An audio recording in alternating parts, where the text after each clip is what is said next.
Yo, what's the dealio? We are here, this special Monday edition after watching what happened there in game five. You know who it is, the one and only Mykell Mathieu with my guy, Elam, the greatest tag team when it comes to this sports thing. What's up, Elam? Yo, you know what it is. What's up, bro? It's your guy Elam here in the beautiful city of Angels, where we got a lot to talk about. We got a little Tupac stuff, we got a little, basketball, we got some, of course, the city's going up. We got to talk about it. But this Yeah. is the tightest tag team tandem this side of the galaxy.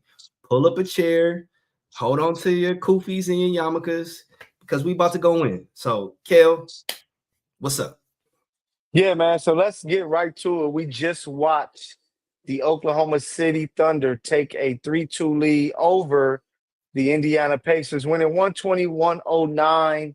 A game that I expected the Thunder to take care of business in. I'm thinking a lot of people would probably expected that, knowing that they just came back in the final in game four, and now they get this home game.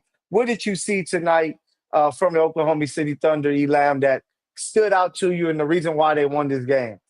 Man, pressure. Listen to me. I told you, I said from top to bottom, regardless of style, however Indy wants to play, I thought OKC could match it. I said OKC in three. All right. That didn't come to fruition, but I just think OKC is the better team with Shea being as aggressive as he is, and Jalen Williams. I think he's made himself a name. Uh, it's kind of hard to beat them when they're both Yeah. on. Then when you look at Hey, the contributions off the bench, I don't know, bro. hey, Elam, this was a Jalen Williams game. 40 points, um, 4 assists, 6 rebounds, looking like that Scottie Pippen or that D Wade to LeBron. He did his part tonight. Like he looked like the best player on the floor, kind of like what Jalen Brown was doing last year with the Celtics when most people look at Tatum as the best player. Like it was his coming out party. It was the Thunder realizing, hey, we are here to pounce on you guys. We are here to show you that we mean business. And it's never been, let me get this out there for the people that's tapping in. It's never been about one guy carrying a team to a championship. There's always another guy that helps put a all-time great over the top. And we're seeing it right now with the way that Jalen Williams is playing some amazing basketball, Yeah, and you yeah, gotta love yeah. it. Jalen Schmalin. The Yeah. game came down to defense, dude. I want to say, okay, Okay. so 12 blocks. They had double-digit steals. They Yep. forced 20-something turnovers. That's a recipe for failure if you're Indy, especially when you play at such a frenetic pace that they do. Um, if you're turning the ball over and if you're getting the ball blocked, you're getting shots contested. Like if it's not falling, you only got so many of them. Um, Yeah. it's like this game came down to defense. Yeah, Jalen had the 40-point game, but as a team, like you had Casey Williams come off the bench and knock down some huge buckets. Caruso was playing lights out with his defense. Dort was playing, lights out with his defense. There's so many contributions that came from the secondary and ancillary players that Yep. are gonna go, overlooked. And today, the difference in the game was defense. No, yeah, the defense had to be key. But this was an issue I always have for the Indiana Pacers. They made it this far. Kudos to them. Great. But I just always felt when it came down to it, who can go get a bucket? Who can create something and go and score some buckets? Because I know Halliburton, who we're going to talk about in a minute, he's a guy that can create for others, but you're not telling him to go score And 35 or 40. that's the key. That's why Indy hasn't looked like themselves. Hallie hasn't been playing to the level that he's been showing us all playoffs that he's capable of playing. Like Yeah. you can't I mean, now granted, I know he was injured, but he's still very passive. You know what I'm saying? You got Uh, 4.7 rebounds, 6 assists. That can't happen. And yeah. just personally, man, I don't like to say another man is fearful, but he's not looking aggressive. He's looking very passive. I know he's a true point guard. He's a facilitator. Yeah. You gotta go. The No, pace yeah. go as Hallie goes. And we talked about it. Like he needs to try to be an aggressive scorer. We're gonna find out. Rick Carlisle said after the game that he shouldn't miss game 6. That they get 2 days off. They play on Thursday at home, which they probably should be favored in. But he's gonna It's be all over, right. bro. But This series you is think it's over. all? I had This it in series is over. 6, so that'll be a good thing. But the Pacers gonna be tough. Shout out to TJ McConnell. That man is out there showing all the unathletic white guys that they still have a chance in this league. Ben, producer Ben, if you want to make the league, there's still a chance for you. Because Ben TJ can't hoop. McConnell Ben is can't hoop. Ben Yeah. don't got it. Okay. But TJ McConnell had it tonight, 18 points tonight. At one point he scored like I think it was like 14 in the third quarter, just getting to his spot. Neither team really runs too much offense. Like OKC, they're not running any type of offense. It's pick and OKC does roll. run offense. They It run is like pick and roll. they run a 1-3 out, or they put 3 on the baseline, so that's 3 flat, Shea up top, and 1 on the wing. They might do a little pick and roll, but they run flat. It's like more like old school NBA. You putting Yeah, the ball in your best player's hand, a la Mike, Kobe, and yeah. getting out the way But and they letting him different. do his thing. Because they Lakers will do that, or Bulls will do it in the fourth quarter. They doing it the whole game, but it's working for them. It got them close to a finish. But Indiana, they run a little bit more offense to help create for other guys.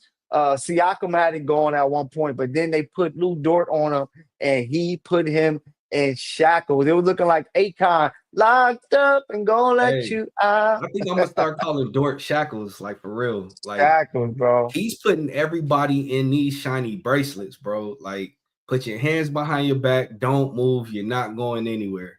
And the crazy Yeah, part was he got into foul trouble in the first quarter. I'm thinking, Indy getting ready to go on a run. No, the other guys came in. Kaysen came in. You know what I'm saying?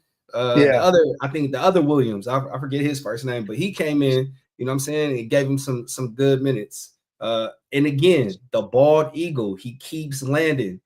In these type of moments, man, you need a player like Alex Caruso. He's a Yeah. grizzled vet that knows what it takes to win. I love his game, man. I love his game. No, he's a pit bull out there, man, with the way he plays. But this is what's always key to me is when we talk about best players in the league, right? And we've been talking about it for a while because of a certain era of basketball. Um, you kind of got away from seeing the best player. Not, yeah, usually it's just the offense. We look at your offense, Luka, Jokic, guys like that, LeBron with his older years. But when your best player can also play defense. Like SGA not only went out and scored 31 points, the man, the man had 4 blocks and 2 steals. Like he is doing his part on both ends of the floor. But He's got the ability. listen, man, I can't let you do that because SGA is, as much as you call Luca a cone drill, I'm not going to sit up here and He let you has his say moments. He has his moments. But this SGA is a game, cone drill, bro. The thing hey, that this saves game was him different. is that he's got 4 other dudes that literally lock up, that are great help Yeah. defenders. SGA, if he was on Indy, if he was on the Lakers, you blowing past him too. SGA does not play great defense. But you can't expose too like some guys you could just say we're gonna go the whole quarter attacking him. SGA can give you enough of a fight to make it tough. And how many of those guys are gonna go out and get 4 blocks, 6 steals? The team we saw, they had what 14 steals, 12 blocks. Like they were so active. But when you see your best player being as active, because it's not even about being a shutdown guy. It's about your activity on that defensive end. All Shea has to do is funnel people to his help. That's it. Hey, that's part of the defense. Look, I gotta give Sam Presti a round of applause, man. Like I think he's the new Jerry West.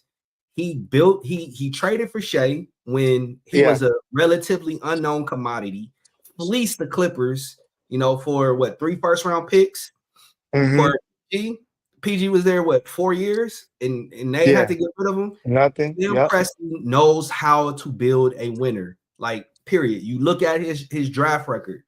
Um, he's hit on, I'm not gonna say 50% of his picks, but he's hit on far more draft picks than a lot of other GMs. And this is a very organic team. You know what I'm saying? Dudes really enjoy playing for one another. And that's a shout out to the culture that, Sam built. Yeah, he just built a team that knows how to go and get it. They are a game away from being the NBA champions. I picked them in six. I'm thinking that they can go in there in Indiana and take that game, but it's going to be tough. Like that Indiana crowd is going to be very ferocious, and they're going to give their team a boost. Reggie Miller going to be at the game with his hoodie under his jersey with it tucked in, giving them some type of powers to help them win. But I just think that OKC found something in that I'm game four calling it comeback win. right now. I'm calling Okay, it right now. guaranteed. Jay Gildress Alexander is hitting Indy with a dagger. A Okay, dagger. It's gonna be a Mike Breen bang. Guarantee you. Last 10 seconds, maybe Indy is right there knocking on the door. NGA is gonna come down and hit him with a mid-range, and people are going to compare it to Mike's, you know what I'm saying, in Utah.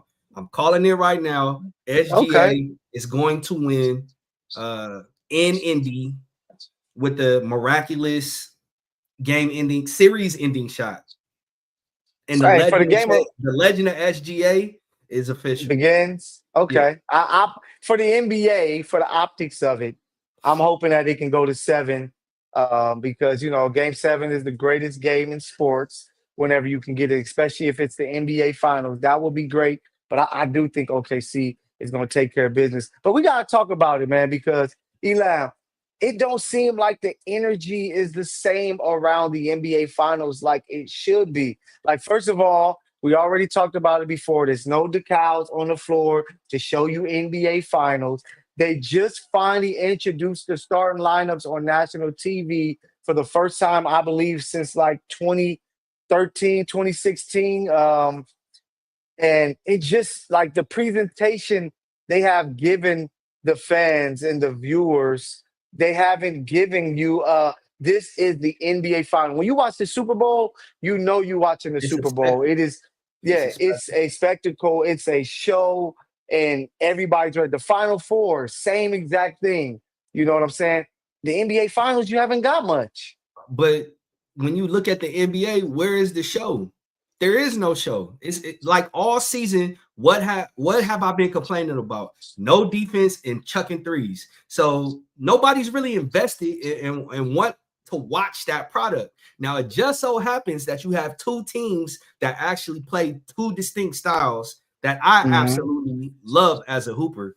But there's no Beyonce or Rihanna or Sting singing the national anthem. Like there's no introductions. There's no narrative. There's no story being written. There's no stories being told about these leading players, right? Yeah, Like SGA, what's his journey to get to this point? That hasn't been that yeah, hasn't been discussed. agree.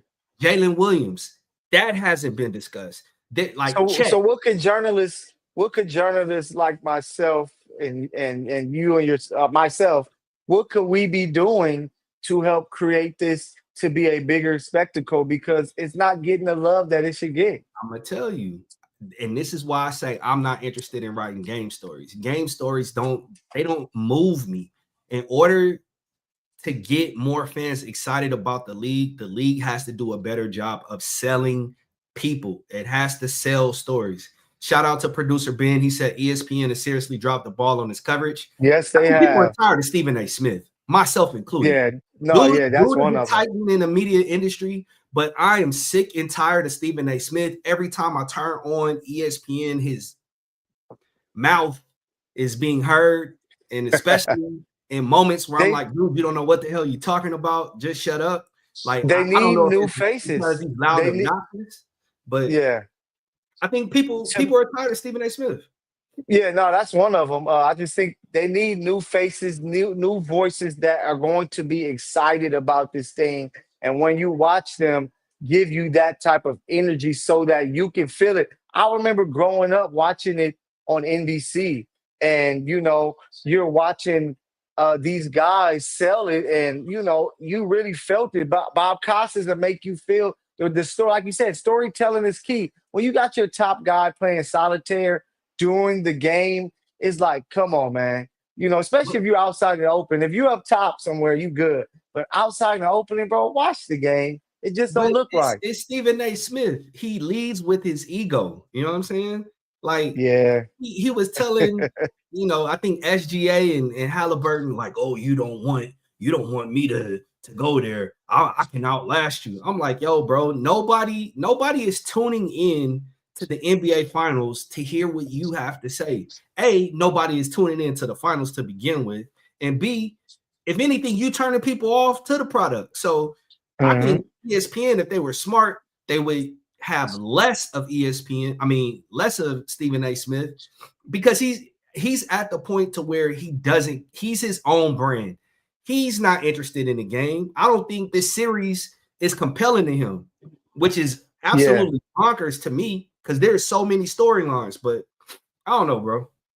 He's one of the main guys too. And this is what I was telling people. I was like, for the media members, they wish the finals is in Miami, LA, New York every year because they get to go there, hang out, and things like that. But maybe people are right. Like maybe the story would be much bigger if it was the Knicks playing in the finals versus one of the LA teams. Maybe that will make it hit a little They different. need But at the end of the day, it's villains. basketball. The NBA needs Yeah, villains. They need bad guys. They need like people watch because they enjoy watching and rooting for either their favorite team or their favorite player, but more yeah. people hate watch.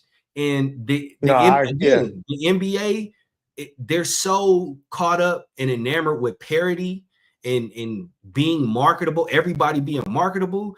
No, man, you gotta like. I'm a Thanos guy. I'm a I I'm a said, Killmonger guy. hey, Give me a I good villain. said, I say it all the time. That's what makes the NFL so great. You have Patrick Mahomes who gives everybody nightmares, and they Oh want man, to see him he don't lose. give he didn't give So Philly no nightmares. He's still having nightmares in Philadelphia. no, they still had nightmares. It just, they turned it into a beautiful dream. But yeah, I think the NBA has to figure it out. But I think it starts with the simple things, having the starting lineups there, giving us more of stories, taking away certain people from the coverage, having the decals on the floor. Just when everybody tune in, they should instantly get a feel of like, look at that beautiful decal. Look at the starting lineups. Like, remember they used to have the two trophies set up and the guys that come and that's when they get introduced. Like, where is all of this? Like, do they not The watch the Super NBA, Bowl? I think they've attempted to run away from legacy so much, away from the 80s and 90s and Nah, Kobe. yeah. Like they need to lean into it because this is when your legacy is made. You know what I'm saying? You Facts. said even the music, no more Big X, No more please. big X. Yeah, please, no more big X. Like Well, we music today is trash anyway. So I mean, play what some oldies. Give us something else. But yeah, it's not looking good for the NBA. For them having a finals without the big time markets, they should have found a better way to like, let's really present this as the best dish you can ever find on your table. We're gonna present that to you to make you want to tap into the finals. And they just haven't done that. And I think it has kind of hurt because the views are down and then people are just not having great things to say. But yeah, that Stephen A. Smith guy. Maybe we need a little less of him on TV, and that can help out, man. they they So need they need less they need less of Stephen A. Smith and more and like more profiles and misfits. features. Huh? They need less Stephen A. Smith and more misfits. Put us on there and Good. let us tell you Hey, stories, give us the Misfits. Give us some Taylor Rooks. You know what I'm saying? We need some man. sit downs. We need some deep Facts. dives into these players, man. That's what we Yeah, need. like who are we? Like we and I always talk about it with you with the WNBA. Is like, who are you? For me to even want to cheer and invest time into you, who are you? And that's what we need to do in the NBA Finals. We need to be knowing who these guys, their journeys and stuff, because stories sell. So I'm hoping that we can get it. No more Perkins. Yes, I don't want to see a guy on TV that Big was Bird. averaging, yeah, that was averaging like 5 points a game in his finals appearances. And he's just not the greatest to watch talk about anything. So they got to figure it out. But OKC is on the brink. Let's see if they can finish it up Thursday. And they got an opportunity, man. So it's gonna I be think here's an some idea good for stuff. the NBA. They should do like a telecast, a simulcast, like not necessarily Pat Mac, but somebody that can give you some culture, give you some insight to the game. This is what the NBA needs. Okay. You do a simulcast with Gil's Arena, I guarantee you that blows. I People are guarantee top. you that Yeah. blows. Hey, it's gonna be on. I don't know. I don't think the finals is gonna be on NBC next year. But can you imagine Michael Jeffrey Jordan being on the final simulcast where you can watch the regular game, but there's another simulcast with him and others, and they're kind of talking about what's happening with the game. Like it's Michael Jordan talking basketball. People are going to watch that more than watching the regular simulcast because I need to hear what MJ is seeing out there because he's the GOAT. So, like you're right, because Not you see just that not with just the GOAT. Mike is a straight shooter. Mike don't yeah, give a keep it he don't real. give a beaver's Yeah, home. You feel me? He's gonna facts. tell Yeah, you what he thinks. If he don't like you, he doesn't like you. Like Mike was one of the best trash talkers to ever play the game. So oh yeah, I'm looking forward to his critique of players and how they respond to that. Because if Mike is telling you, hey man, I would have torched you, and here's why, like this is how I would have defended you. Like people are going to take notes of that, right? People are going to yeah. listen. Um, but I'm intrigued. Like Christmas Day, Michael Jordan, Lakers. What does he say about LeBron and how he's playing? If LeBron isn't on his annual So 2 week now hiatus, imagine you bring that to the finals. I think it takes it to a whole nother level. But I like that idea. I really think because you see that like even on Monday Night Football, you got Monday Night Football, then you got the Manning simulcast. You know what I'm saying? The NBA need to try to tap into that a little more, especially with live streaming being such a big thing in today's world. That why not do it? Because you got the people to do so. But Elam, we hold can on, talk the real quick. finals on. I got Oh yeah, you another got it. idea for the NBA. Okay. They need to have Don't like a let them day. take it, man. They need to have a day to where they do like a playground announcer, like how they do at the Rucker. I think it's Hannibal. You know what I'm saying? Hannibal does the play-by-play at the Rucker. The NBA needs to just during the preseason, just try it out. Just have somebody, a But what local you wouldn't legend. do that for the finals? Would you do that for the Now, finals? I'm not saying you gotta do it for the finals, but I mean it's something to add a little flair, a little spice, a little razzle dazzle. Because right now, man, it's pretty stale, bro. It's a very Yeah. European. I can't even say it's a European style of play. Well, it is a European style of play, but the The fans, I, the fans yeah, are not like in Europe. The fans in Europe go yeah. bananas. But the play, I don't think, to be honest with this finals, the play hasn't been bad.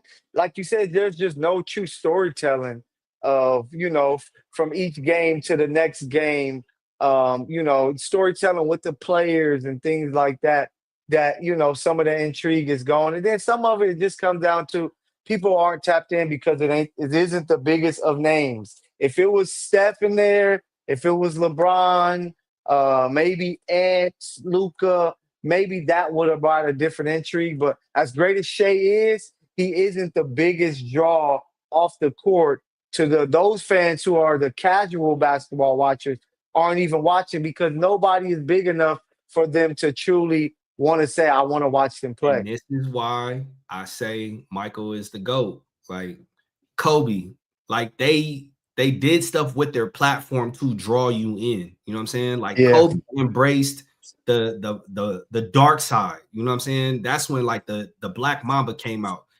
Mike would choke the out of you and drop 40 on your head while doing it.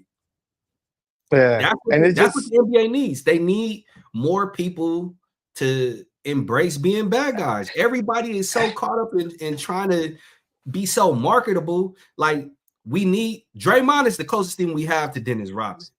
Like we need yeah. more Charles A Barkley. guy, We need can you more. imagine? Hey, can you imagine Ja Morant in the finals? Like people will be I love watching it. just to hope he Man, I lose. need him Like, to throw grenades. I need yeah, him to hit Tap with a get the bazooka. bazooka, I need it boo. all, bro. I need it But all. I need it but all.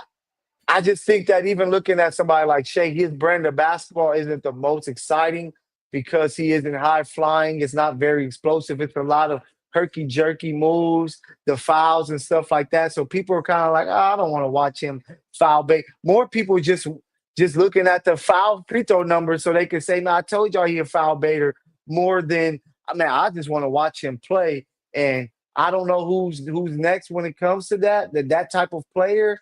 Um, but the NBA needs it fast, man, because this isn't a good look for them.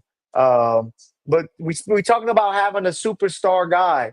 Elam, I know you're excited. You had your superstar return to the mound, and the former Angel, the one and only Shohei Ohtani, was back on the I mound don't even know why you for a have to very short mention the stint. Angels at all. He wasn't an Angel.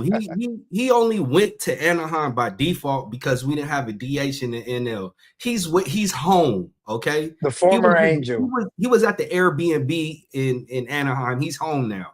Listen, Shohei Ohtani pitched, I want to say 1 inning or one inning, One two inning, hits, yep. gave up a run. He looked okay. You know, he's still trying to figure some stuff out as he comes back. But I'm telling you right now, you get a healthy Shohei Ohtani, Blake Snell, Tyler Glass now, Clayton Kershaw, you know, Yamamoto, uh, Sasaki, you know what I'm saying? Like, let this pitching staff get healthy, bro. We're in first place, and we don't have a pitching staff. And we just Yeah. won a World Series without a pitching staff. Just Hey, watch, bro. shout out to Shohei coming back.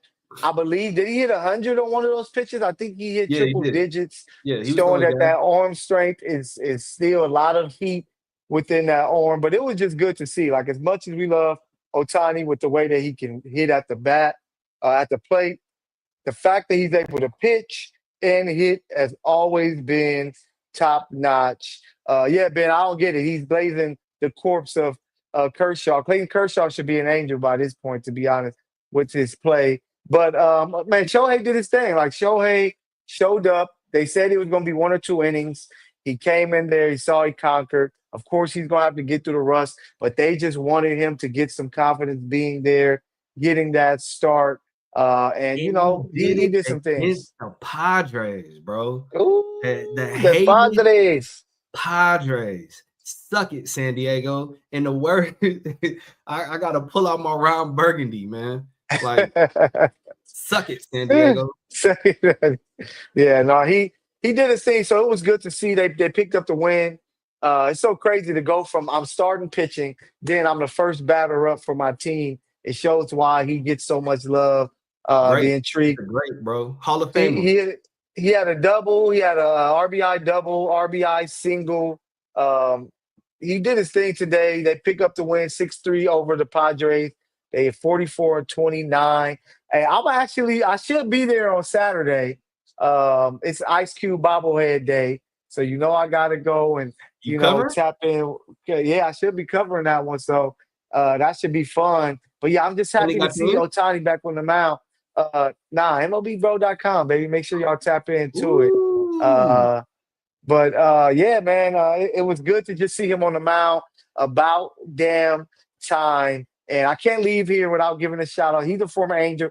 Give a shout out to my Halos. They pick up a 1-0 victory over the Yankees in What's their 11 record? innings. Shout What's out to their them. record? What's their record? They all right. We They only not talk bad. about look, man, when we're talking about LA teams, we're talking about Los Angeles County. Anything that happens in Orange County, we don't bring up on this show. The Angels don't They matter. The Angels don't They matter. are the They suck. Los Angeles Angels of Anaheim. They're going to get love from this show. Hey, they got 3 MLB bros: Kyron Paris, Joe Adele, and now former first round pick Christian Moore, who has been brought up, second baseman who has helped the University of Tennessee pick up a championship there in college. So they got some young talent, but it's all about Shohei right now, and he was on the mound. So shout out to him. Like, hey. Once again, tap in with us. The Misfits Follow us on all our social medias. You see it there on the screen. We got you covered when it comes to everything LA Sports, and including the LA Sparks, which we will be there tomorrow, and then so much more. So make sure y'all And hit us tapping up in in with the us, chat. especially Go to here in LA. YouTube. Go to YouTube. Hit Yes, us up in the chat. We are here for y'all. You guys are a part of the process. You guys are a part of the show. As we grow, there's more to come for you. facts. So make sure y'all tap in and be a part of it. Before we leave talking LA, it was not really much going on. Sparks don't play till tomorrow. The Lakers long gone, Clippers long gone, the Kings long gone. USC, UCLA football isn't here yet. So it's the Dodgers right now and a little bit of the Angels if you ain't a hater. But we Hey, got to talk we only about. talking about champions here, man. Okay, okay. Yeah, the Angels got one. But let's talk about it. The No Kings parade happened this weekend here in Los Angeles. And I feel that it was a success, man. Like, not too much craziness went on.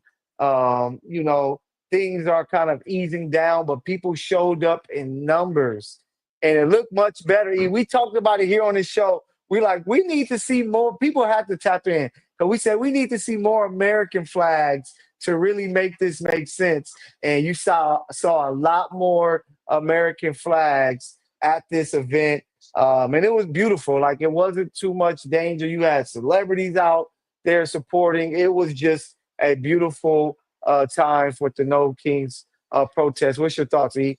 It's almost like you had somebody on the show who said it would make more sense if you had an American flag opposed to waving another country's flag. I can't think of who said that, but I know somebody said it. But what's crazy to me was I was down there, visiting one of the homies, Okay. and what I don't understand is like how random people are. The Ford dealership that's on Figueroa got his windows knocked out, but then nothing else for like a whole nother block had its windows knocked out. It's a ton of luxury apartments with glass windows. None of that gets knocked out. And it's just like, okay, what's the rhyme and the reason? I am of the belief that vandalism, tagging, whatever, on the side of a building isn't really accomplishing much. If you look at history, like the Weather Underground, for example, who utilized access to different buildings and did things in those buildings, that to me makes more of an impact. But like, I went to work today, I'm looking at the federal building, it's like all tagged up, City Hall tagged up. I'm just like, what are we doing here, man? No, yeah, and they're just trying to figure out exactly the best way to attack this situation. But to see the support for it is great. But down to LA, they're kind of scaling back. You know, the curfew, it's not as big of a thing. Like, people were really getting arrested out there. For you people who don't know, or maybe you're tapping in from another state or maybe another country, people, if you were out in that time, like, they were really coming to get you, and they will get you. I was Um, down there. I was down there after curfew. Nothing happened. It was much. Listen, man, from my vantage I point, know a few people that actually got snatched up though.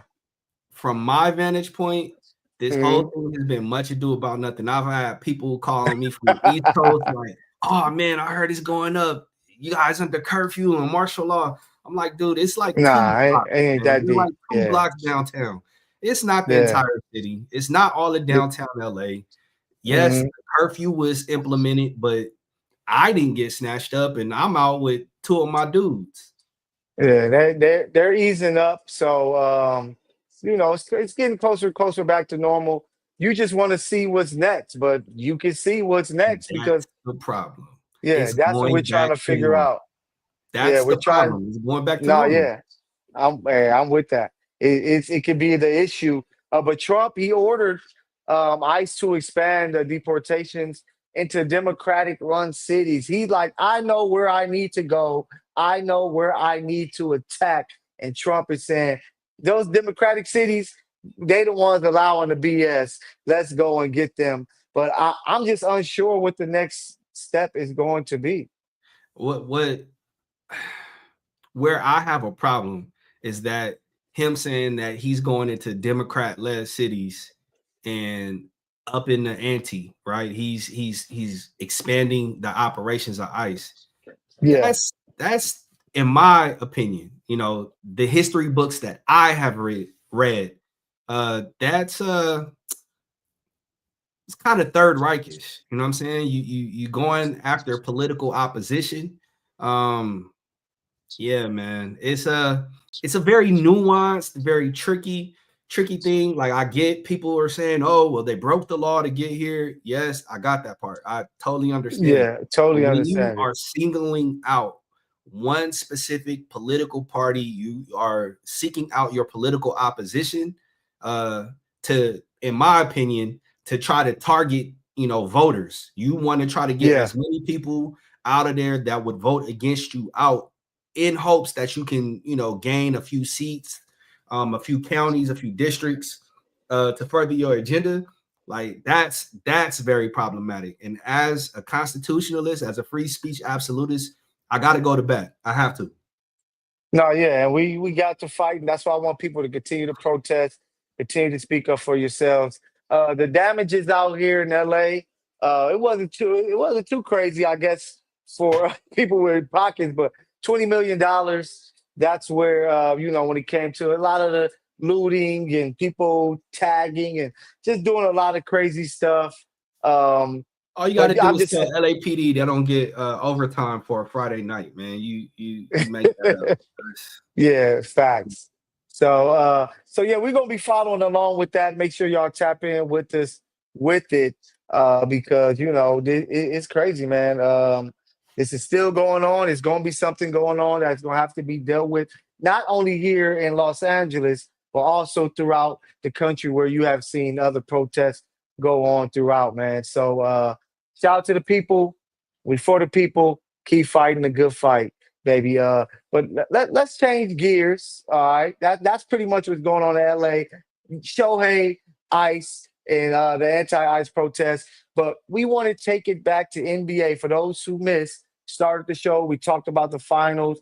We gave our thoughts. We told you who we believe was winning. But that's not all that's going on in the NBA. We actually had a trade to start off the day. Elam, it kind of caught me off guard, but the Orlando Magic. They add the what they call them, the the muscle hamster, or I forgot his little nickname, the buff guy with the short arms. But Desmond Bain was traded from the Grizzlies to the Orlando Magic. It was for a nice little haul. Like they traded 4 first round draft picks. You trade Cole Anthony and a couple other pieces. Who do you like to move best for, Elam, and why? It's got to be Memphis. They must have Okay. Pablo Escobar running operations in Orlando, because you gotta be tooting powder to give up all of that for Desmond Bain.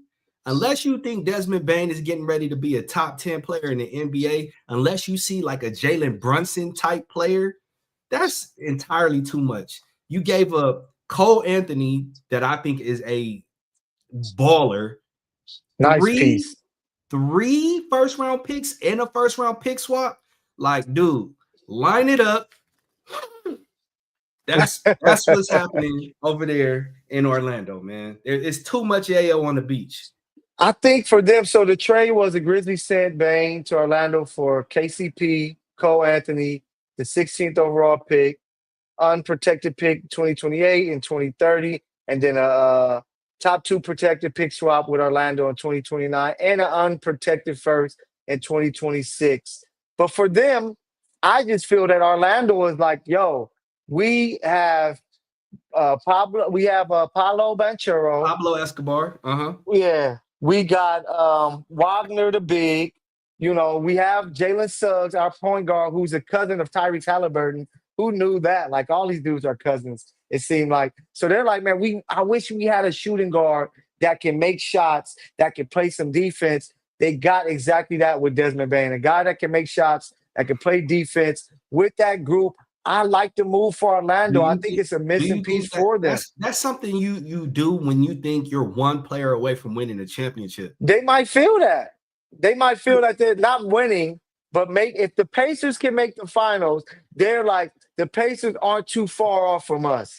With Jason Tatum most likely out for next year, it's going to be an opening in the Eastern Conference Finals. So hey, if we can make this move and Paulo take that next step next year, what it's going to be his third year, Yeah. and then you have Wagner continuing to play well, Jalen Suggs. It's going to be another year of growth for him. Now you get a guy who can score 20 points a game and be physical and play some defense. Like they feel like, hey, maybe why not us? Why not us in the NBA Finals next year if the Pacers can do it? For Memphis, of course, I love the Hall, but does this mean that John Morant is next? Because you're taking away his top scoring threat that was next to him on the wing. I'm If not the sure what that means for Orlando them, but I Magic, like it.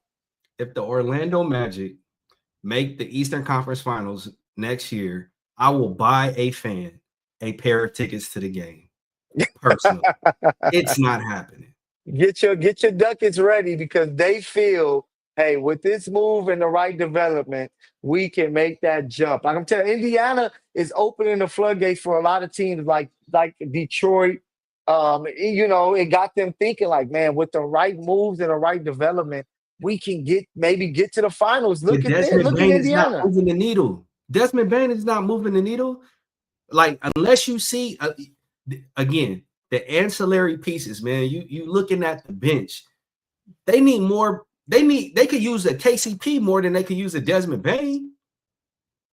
No, they're gonna have to but this guy averaged 19, 6, and 5. He's You not know what going I'm to do saying? that in Orlando. You got too many chefs in the kitchen as is. You got But he's Jalen, a you got Paolo, you got Wagner, and you got, is Jonathan Isaac still down there? yeah. Yeah. Like, But still, he's going to come in and give them. Jalen Suggs is your true point. Then you have Paulo as your best guy. Wagner, he's going to be that third option that can light it up. If you sleep on him to where like last year he averaged 23.7 points because a lot of that was Ja was gone. But he can be around 17, 18 points and making some big shots he's down the not line going to for have this that many Orlando team. shots. Between Yeah, Paolo hey, and Wagner, he's not going to have that many shots. more pace, more pace. He can get about 12, 13 shots a game. I think he can find it. In today's NBA, He's in the lucky if regular he gets season, he's lucky if he gets 9. He's not getting 12, 13. no. Desmond Okay. Bain he's a shooter. He's the guy that can make some stuff happen. So Elam clearly doesn't like it for Orlando. I really like it. I think they're like, hey, forget the future. Let's try to put together Exactly. something now. And hey, let's see what happens. But there was a move made, and I like it. But speaking of another move that could happen any day now, we don't know what's going to happen leading up to the draft. But Kevin Durant will be on the move once again. And he said, he's like, Minnesota, I don't want to deal with Minnesota. Minnesota, forget it. I want to play for one of three teams Miami, the Spurs, or the Rockets. They already said the Knicks are like, no, we're not blowing up our team and trading for him. We're good. But those are the three teams that he prefer. Where do you think is the best spot for him? Because I believe I know a great answer. The thing that all three of these teams have in common? What's that? No state income tax. Okay, Kevin say that Durant, bread. Kevin Durant is all he's caring about right now is his bag. That's it. Okay. None of these teams, if he goes to the Spurs, they're not going to win. If he goes to Miami, they're not going to win. Maybe the Rockets. I think they have a great defensive minded coach Yep. with Ime Udoka. And Yep. they're in desperate need of like a legitimate score. But none of like him going to any of these three places, as much as I have cheered for Kevin Durant his entire career, I think he's one of the most automatic buckets I've ever seen in the NBA. This move right here is he's just playing the play because he loves the game. This is not I'm trying to win another one type of move. No, I think if he ends up in the right situation, if you can get him on the Rockets, say you get to keep Sangoon, say you get to keep Aman Thompson, you have Fred Van Fleet, You're Maybe going to have to give up at least 2 of those. you trade in Jalen Green, you trade Jabari You're Smith. not trading Hey, Jalen Green. You're not we'll you're take not that. trading. I think that Thompson got more of a future than Jalen Green. So now, what were they missing last year, the Rockets, on why they Scoring. didn't win? Scoring. Scoring in the half court. You get one of the better half court scoring guys who now he's protected defensively by guys around him to where I think that it will give them an opportunity to truly be a team that fights up there. So I don't know what's going to happen, but I think I said it on my show earlier, the Mykell Mathieu show. If he can go to the Rockets and be the guy that they saw last year and be that half court scorer with Ahmed Thompson, with Van Fleet, with Sangoon, built around some other players and defensive players, say if you get to keep a Cam Whitmore or something like that, you can put together a team that can have a chance to compete with some of these top teams in the West, because all they were missing last year was when the game got slow, they couldn't go to Jalen Green because he was scoring 9 points in big games in the playoffs.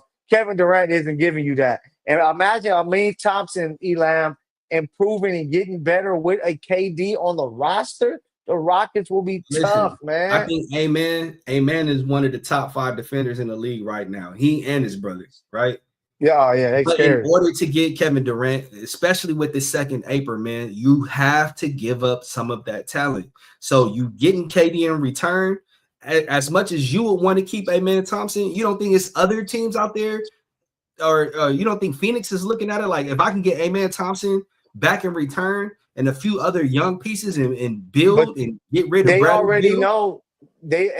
All these teams already know that KD is on the trading block. So it's like, hey, we got this but you offer have of to make Jalen salaries match. Green. With Yeah, like now with the second apron, Jalen Green get paid. I think, but it's still not KD money. Of course, but that's where you have Jabari Smith, another young guy that's up to be paid, and then you add in another player or two where you don't have. I mean, Thompson is still on that rookie deal, so you're Listen, good with that. you're going to give up Sangoon, and if you give up Sangoon, Nah, okay. I don't think so. You're I don't telling think me if they you're can. Phoenix and you're giving up Kevin Durant, you're just taking Jalen Green in that deal? I'm saying Jalen Green, Jabari Smith, another If player, you and then are a the draft GM pick. for Phoenix, you're not taking that. You're not taking that. But what can you do? You have no other choice if nobody's Give me matching that Sangoon. What are offer. you talking about? What can I do? They're gonna be That's what like, I nah, want. go see And what we don't San have no deal. Antonio can give you. Go see what can San Okay. Antonio give up. You gonna have to give up Steven Castle. They not trying to trade. They already said they're Exactly not my looking to point. move that. So Exactly my point. the Phoenix put themselves in a tough spot because they pretty much is like, we're looking to move him. So now teams are like, all right, y'all want to move him anyway. I'm not about to give you my sweetest deal because we're not begging for him, but we're trying to make it make sense for both of us. The Miami Heat, he don't want to go to Miami because they have nothing. No Jimmy Butler over there. I like Bam, but Bam ain't even better than his girlfriend in basketball. So you don't want to be playing over there. What you gonna bring Russ, who got out of his contract to Miami? Like, no. So the best spot I feel is Houston. And for you to go to Houston, KD is 37 years old. So as Houston, I'm like, we're getting an Exactly. older player. Exactly. We ain't trading all of this stuff. We Exactly. want to trade these pieces: Jalen Green, Jabari Smith, another player, and a draft pick for Kevin Durant. And that's the No, best move the that can be made. salaries wouldn't match up. Even if you presented that, I want to say the salaries have to be within $100,000 of one another. The salaries 3-team don't match trade. up. The salaries don't match up. I'm telling you, in So any trade, Jalen Green is at 3 year, 106 million. Uh, let's see, Jabari Smith, uh, he got a nice little deal because he was the early pick. He's 4 year, 40 million. Um, so they will have to find a way to make it work, but I believe they can without offering Sangoon and Ahmed Thompson. Even if you got to give up Fred Van Fleet, it is what it is.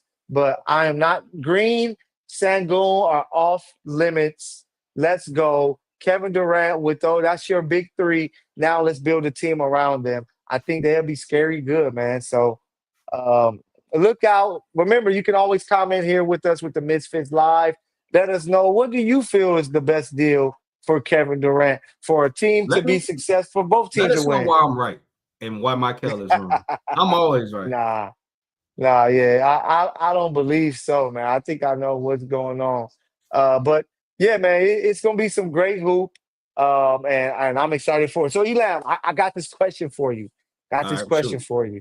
So football, right? We're big football fans. We cover the sport. We love the game. Okay. So if Elam could get $250,000 or three straight Super Bowl championship wins for the 49ers, which one are you choosing? Is this even a question? Man, ring me up 3 times, bro. 250? I can win one ring and sell that and get more than that. What?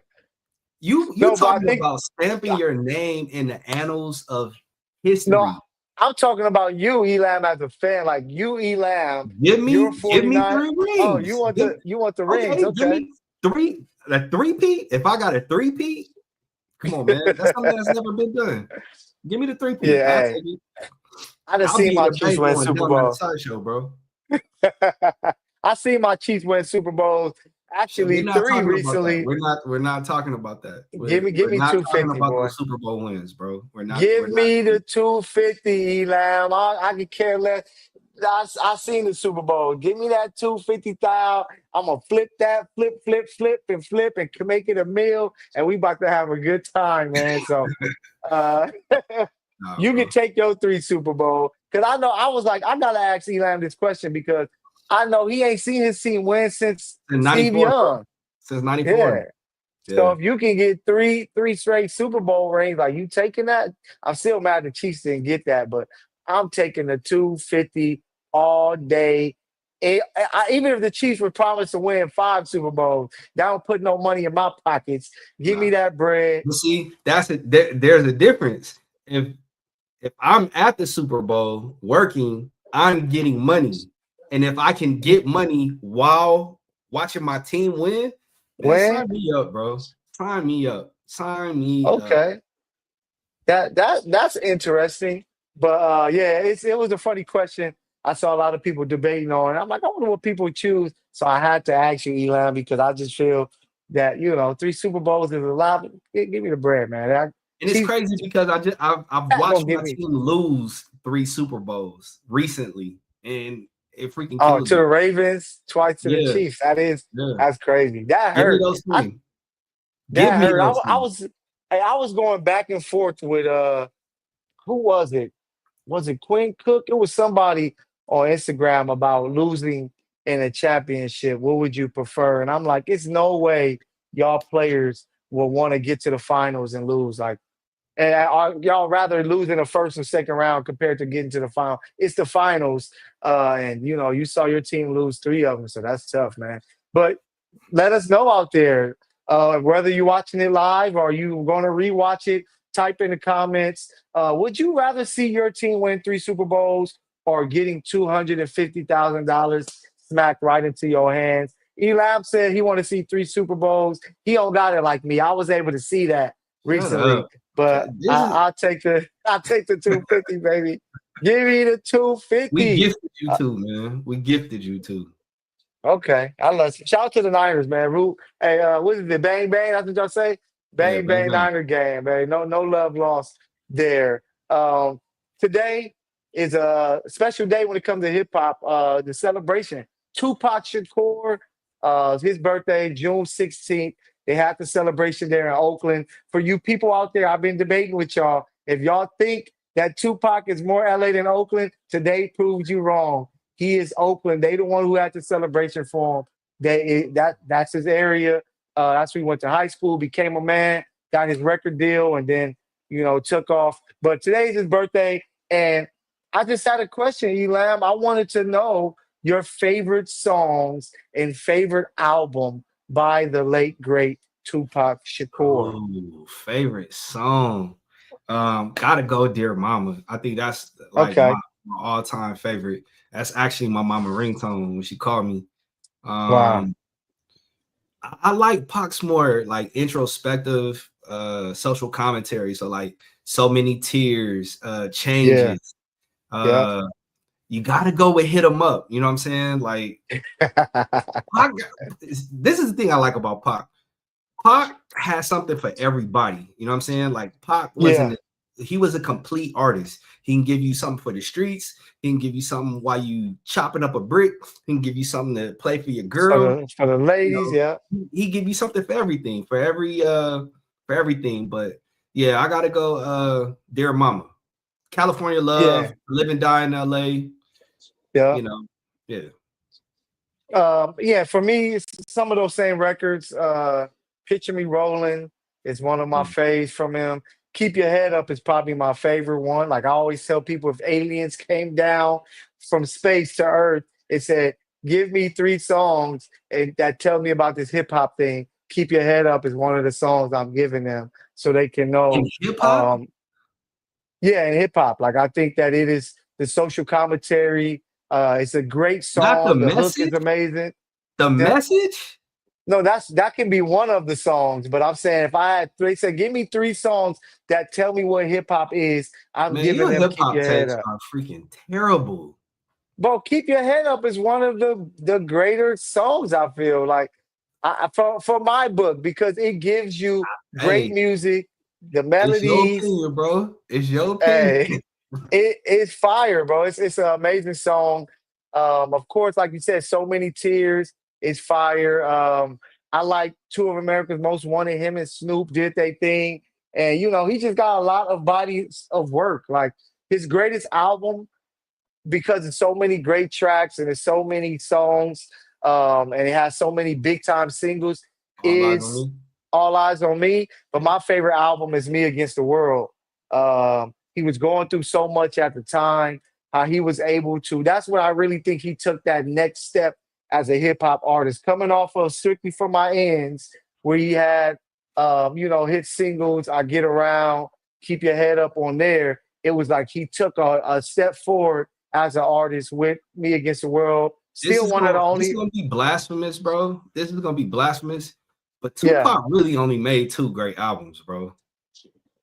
three, three. Me Don Against the World, Illuminati. All Eyes on Me, Tupacalypse Now. You know what I'm saying? Like that had That potent yeah, that messages. that But was cool. Yeah, so but what's the third one?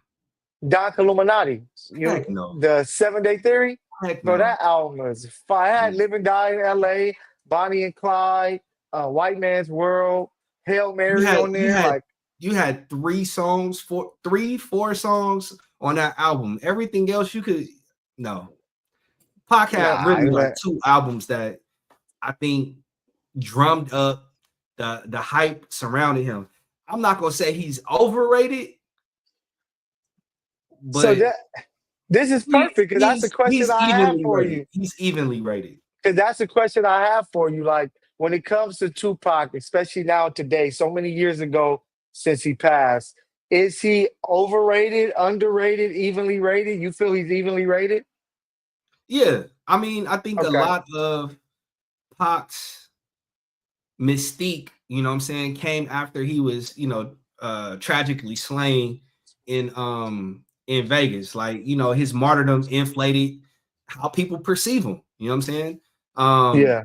I think a lot of times people conflate nostalgia over merit. And like he didn't add anything sonically, you know what I'm saying? It was narrow sonic innovation. Like when you compare Big, like his flow and the experimentation of Outkast, like Tupac heavily relied on West Coast G-Funk templates, and you know what I'm saying, his beats rarely pushed any boundaries. I think he's called revolutionary, but his sound was less than innovative. And, I think he has a very problematic legacy. His glorification of thug life, you already know how I feel about that. Growing up in an environment that Yeah. was, surrounded and shrouded, with gangs and drugs, But I think it kind of that's turned into that. problematic to me. Yeah, I think it kind of turned into that because he was bigger than that. It was just at that point in time of his life, that's what people latched on to the most. But he was still giving you different messages within the music, trying to tell you something. Like he never went out, he never lost that purpose. Like I know that I'm talking this stuff. These is for the people who shot me, people that want to kill me and all this stuff, I gotta let you know what it is. But I'm still gonna give you messaging. I'm still gonna make hits for the ladies. I'm gonna give you hits for the clubs. That's why I think he is the prototypical blueprint of how to create a superstar in hip hop. Is that you gotta have hits that's introspective. You gotta have, maybe some braggadocious records. You gotta have stuff for the Balance. ladies. You need Huh? balance. You need Yeah, balance. you need balance, and that's why I think he helped give birth to what DMX was able to do, what Eminem was able to do, what Kendrick even uses today to help him be successful. That's why I think that he's evenly rated. Like I always say, my top seven is set in hip Who's your hop. top seven? Nas, Jay, M, Pac, Big, Wayne, and Kendrick. That's my seven. No, Somebody's gonna have to come in and push out one of no. those guys, and I Lil don't. Wayne will probably be number seven. Okay, you're talking like commercial success, right? Yeah, Because I'm you talking you about definitely can't be talking greatest everything. MCs, I'm talking about everything, like commercial success, can rap, uh, storytelling, the music you made, like everything put in you don't one. have Of Andre course, 3000 in your top seven. I think of Andre as outcast. I don't just put him like when people make their Mount Rushmore to Atlanta and they have 3 sacks. I'm like, bro, it's not 3 sacks. It's outcast. Give Big Boy that same type of respect that you give to Andre 3000. There was them together. Not until that last album did they really separate. And even then, Big Boy You don't continued to have go where three Andre sacks stopped. 3000 in your top seven. Top Outcast seven is people to pick up a microphone and Outcast is say number Mike 8. check 1 2. Are you Yeah. kidding me, dude? Nah, this is it, Eli.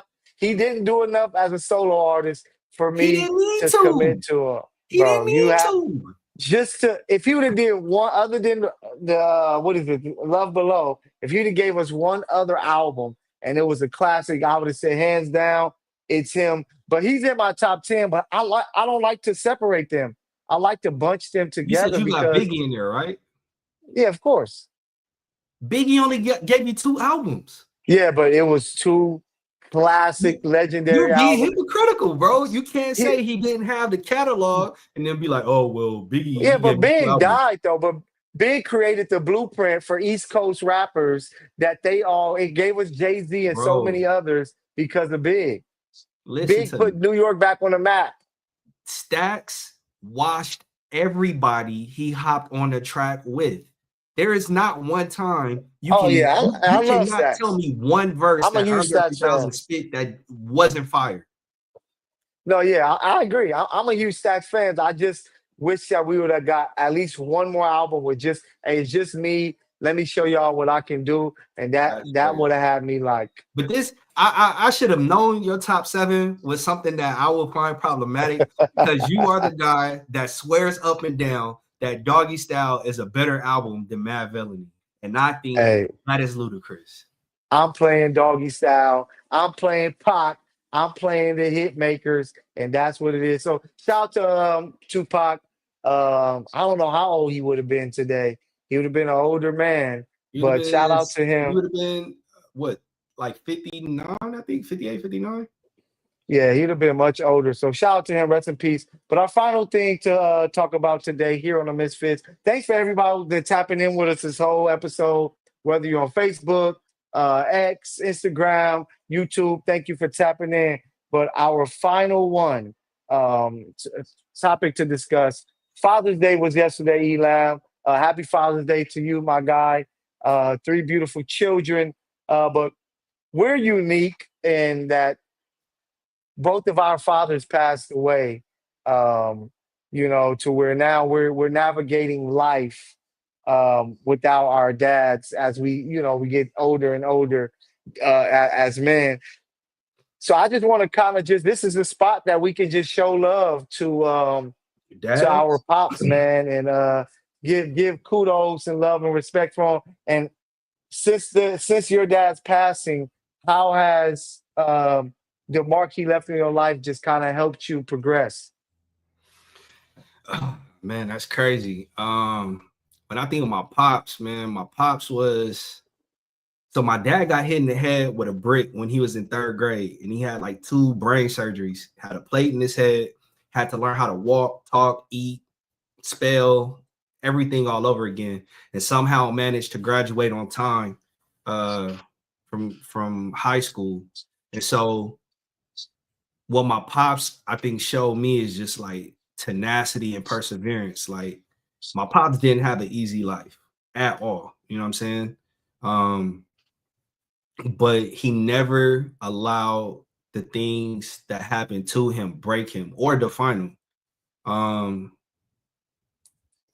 I can think my pops was also a knockout artist. I remember one time, man, I was like 15. No, I was 13 years old. My mom was getting on my nerves. And I was like, I said it under my breath. I was like, man, I can't stand this bitch. And she was like, what? What you say? And she went outside and told my dad. My dad was changing her tire. And he put the tools down and he sat up. He was like, what'd you say about my girl? I was like, he was like, what'd you call my girl? And he socked me on my liver, bro. And when I tell you, I was folded. Yeah, man. So my pop showed me, you know what I'm saying? Like you can't take nothing off of nobody. You don't necessarily have to go around being, well, you don't have to go around being a bully to exert your presence. Just allow, you know, the work to speak for itself. And another thing my dad did, man, he was a pops to everybody. He was like the neighborhood dad, man. I have like 20 something god brothers and god sisters. So it was always people over at the house. And so, you know, pops was like a real loving dude. You know, he lit a fire under my butt. He told me when I was like 14, I wasn't gonna be nothing in life. But ha ha ha, dad. Yeah. No, yeah, and like you know, saying so crazy because my pop was the same way. Like I remember, like middle school, high school, him coming around.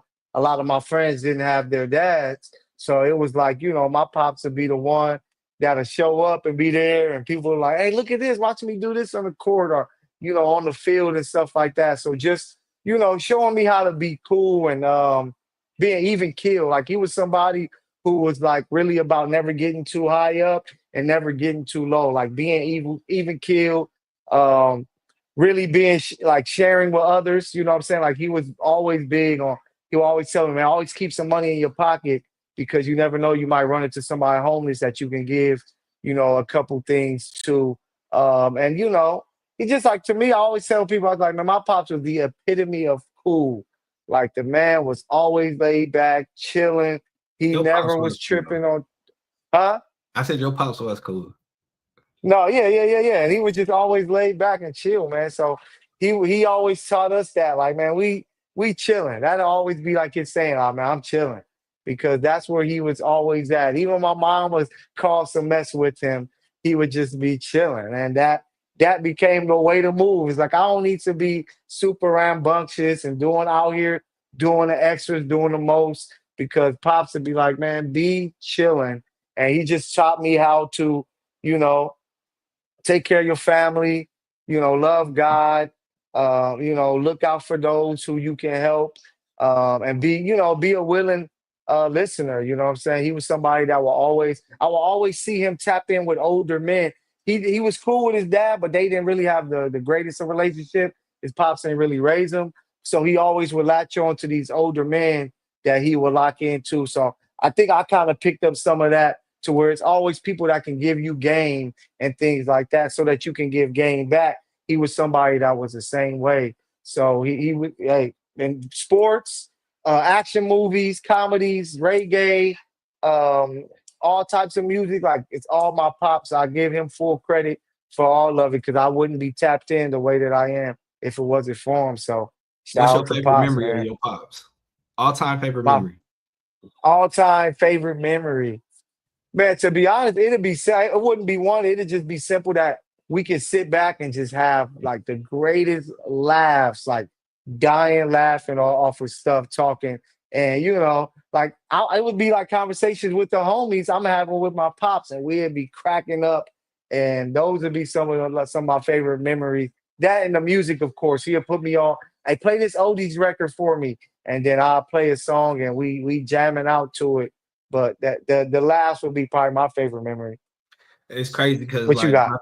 when I think about my pops, I think about he used to like tickle the hell out of me. You know what I'm saying? To the point to where I felt like I was literally getting ready to pee on myself. But I remember going to Jordan High School. My pops would take me, up to Jordan. He and his homies would go hoop inside the gym. And anytime I try to shoot, he'd toss my shot. So I was like, man, I'm gonna score on you. I'm gonna score on you. And I remember the first time I beat my dad. My dad was a hooper. He played in the Army.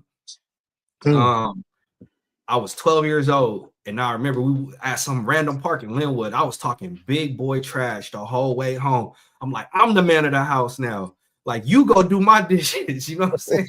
And he was like, hey, be careful. But like, that was like the transformation between like seeing my dad. My dad is still my superhero. The only tattoo I have is of my pops. But like, when you young, your dad is like your superhero. He throw you in the air, you think he's the strongest in the world. And then I can think of like shooting dice with my dad and breaking up, like shooting dice for quarters and breaking my dad for $10. You know what I'm saying? Like, that was my dude, man. Like, shout out to my pops, man. No, yeah, and two guys who get a lot of our character traits from our pops. So I know Father's Day, just like for myself, it probably was, always gonna be tough because it's like, dang, another year in this journey without, having that conversation and just that embrace and love and stuff like that. So that's why the way that we represent ourselves here on the Misfits is to be real, man, to be authentic, to be ourselves, because it was what was handed down from us, from our fathers before us, man. So we thank you guys so much. Hardest part of being without yours. Hardest part, man, just with my moms, man. Like him and my mom were such a duo together. It's like not seeing my pops with my moms and them not being able to do the stuff together, aging, you can see it could take a little toll on her. So I just think that that's hard because they always had dreams of, moving from California to possibly Texas and doing a lot of these other stuff together, but that stops once you lose your partner. So just that would probably be it for me. What about for yourself? Hardest part, man, is just like going through stuff in life and not having that sounding board. Like, I know I can hit you up, but a lot of times I don't, because I'm like, I don't want to be no burden. I know you dealing with your own stuff. And like, this is so abnormal to me. Like, I don't understand like how the homies made it, you know what I'm saying, without their dads, bro. Yeah. So it's like, for me, man, it's just like going through the changes that life presents and not having that guiding light, you know what I'm saying, to be like, hey, do X, Y, and Z, or consider this. So that for me is the hardest part. And I was going through it this year. I ain't gonna even stun. Like, I had a hard time, bro. No, yeah, it's always moments that hit you to where I can be cool for the most part, but it just be moments that hit me to where I really be thinking, and it's like, damn, like just to think my pops passed away 3 years ago is like, man, time is flying. Um, the day I have kids, hopefully sometime soon, like my Please pops no. will never meet my Please no. kids. Please no. But I got my new nephew Drew. My pops never was able to meet him, so just little stuff like that, man. But we could continue to push forward, repping for our folks, man, our families and our pops, man. So rest in peace to them both. And we thank you guys. We hope you guys had a great Father's Day. Hope you guys had a great Monday. Thank you for tapping in with us on this special episode. We're gonna be back at it, back with it next Sunday. We might have a new NHL champion, a new NBA champion. It might be a lot of stuff brand new by the time we hit next week. But for myself, Elam, take us about it here, man. Hey, man, you know who it is. From Mykell to PG, catch him everywhere, man. MLBbro.com, Culver City Observer, the Sporting Tribune, H Code Media, Mykell to PG across all platforms. I'm your guy, Eric Lambkins II.